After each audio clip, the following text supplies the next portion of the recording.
But it all went terribly wrong, in my view, after the Second World War, when people lost any sight of what the list of human rights consisted of. Originally, in people like Locke and also in Kant, human rights are fundamentally negative things. You know, a right not to be interfered with, not to have your life taken away, not to have your freedom taken away, not to have your property taken away, and so on. And these would have been ideas that the American founding would have Yes, been rooted in. Essentially liberal ideas. Right. And it's a sort of axiom of that way of thinking that your right is my duty. So if you have a right, I have a duty towards you to respect it. If your right is simply not to be interfered with, it's easy for me to fulfill that duty. I don't interfere with you, I don't kill you, take your property, enslave you, and so on.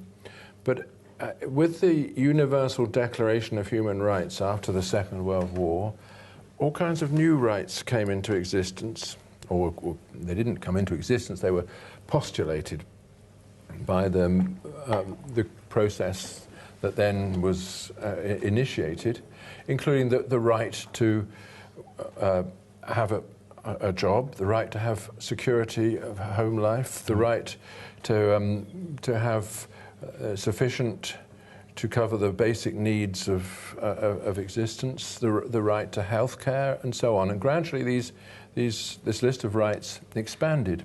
These are not freedoms, but claims. They're very different. It's not a freedom to go about your business undisturbed, but a claim that people are given against each other. And that claim is rooted in what? A communal desire for... Well, at the time, it was part of the whole move towards a more socialist conception of the state. Because once you make these claims, if you hold on to the axiom that my right is somebody else's duty, you automatically have to answer the question, well, whose is the duty to provide? Right.